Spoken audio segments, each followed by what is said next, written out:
Bonjour à tous et à toutes. Alors aujourd'hui, j'aimerais vous parler des Jeux asiatiques en Arabie Saoudite. Donc la Fédération française de ski est sidérée et dénonce un projet aberrant.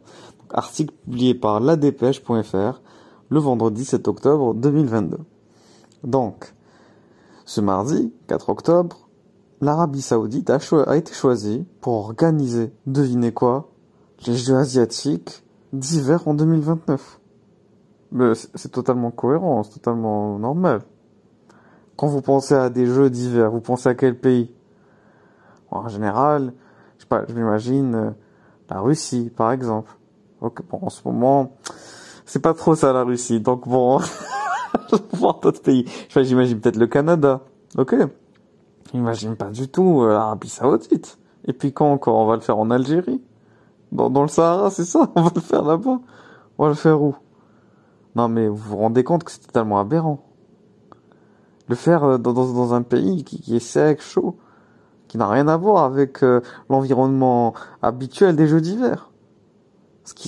S'ils veulent, ils font des jeux d'été, par exemple. Je vois pas l'intérêt de faire des jeux d'hiver dans un pays chaud, où les températures dépassent les 40 degrés Celsius.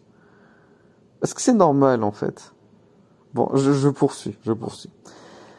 Bon, une nomination qui a provoqué la colère de la Fédération française de ski, qui a réagi ce jeudi dans un communiqué commun avec l'Association nationale des maires des stations de montagne et des domaines skiables de France et de l'école du ski français.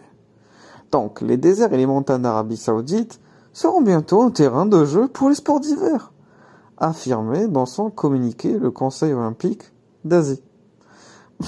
Vous vous rendez compte quand même, les déserts d'Arabie seront un terrain de jeu pour les sports d'hiver. Cette phrase, j'aurais jamais pu l'imaginer écrite sérieusement. C'est une blague, c'est une parodie, c'est du graphisme, ça c'est impossible à croire.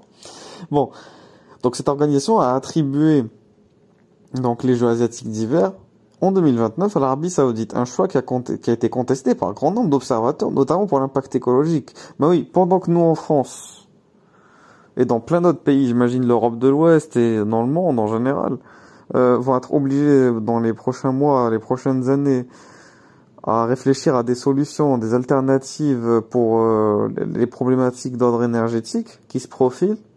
Voilà, et dans le contexte bien sûr d'enjeux critiques face au réchauffement climatique et bouleversements donc environnementaux.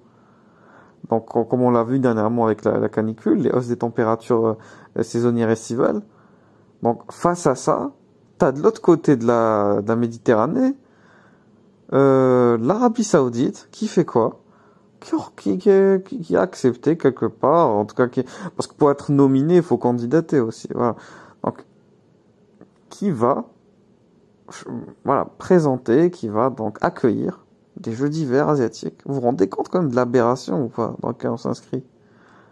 C'est-à-dire que d'un côté t'as des gens qui font du tri sélectif, qui sont en train de, au jour le jour, essayer de tout faire pour améliorer l'état du monde d'un point de vue écologique. De l'autre côté, t'as certains pays qui ferment leurs centrales nucléaires et qui sacrifient toute leur économie qui est jusqu'ici permettait, tu vois, le bon fonctionnement du pays. Et de l'autre côté, t'as l'Arabie Saoudite qui s'en fout complètement et qui fait ça. Où marche le monde? Où marche le monde? Je vous le demande, où marche le monde? Bon, je poursuis. Du coup, ce jeudi, la Fédération française de ski a affirmé avoir pris connaissance avec sidération de ce projet dans un communiqué. Elle regrette qu'un lieu naturellement pauvre en précipitations d'eau, où il n'existe à ce jour ni station ni piste de ski, bah oui, c'est pas ça.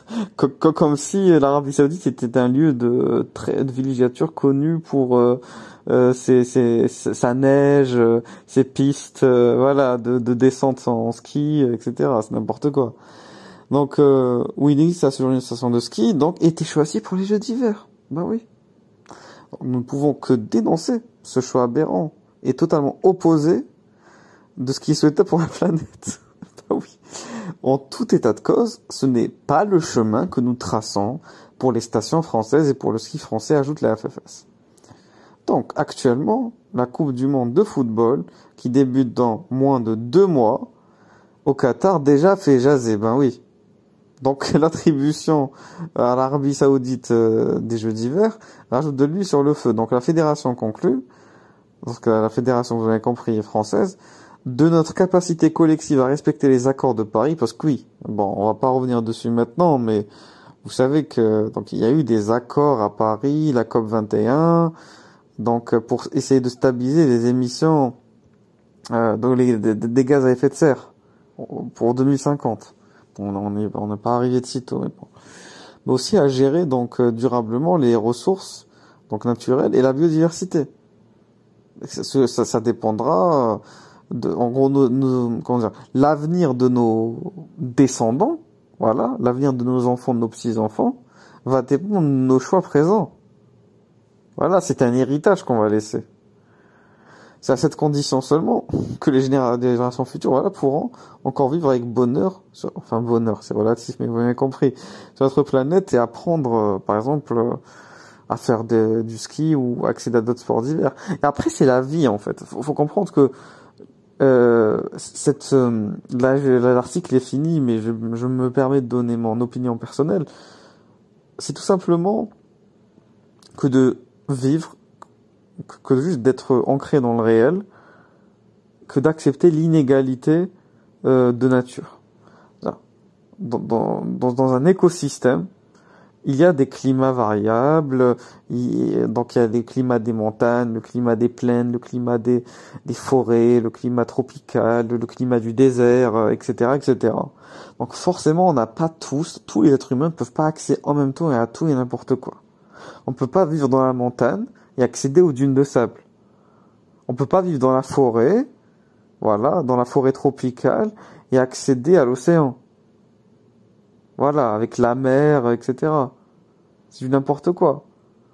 On peut pas en même temps habiter au fin fond des États-Unis et avoir la mer à côté de soi. Les États-Unis, l'Amazonie et avoir la mer à côté de soi. Et vice versa. On peut pas tout avoir en même temps. On peut pas en même temps habiter dans les plaines et habiter en haut des montagnes. Faut choisir. Donc ce que certains êtres humains, certains pays, certains dirigeants sont en train de faire maintenant est catastrophique pour l'intégrité de notre écosystème général et de notre biosphère. Parce que ça, effectivement, comme la fédération l'a dit, il va y avoir un impact environnemental monstre d'un point de vue des émissions de gaz à effet de serre. Bon, je vous laisse sur ça pour l'instant et je vous souhaite une bonne soirée, une bonne journée.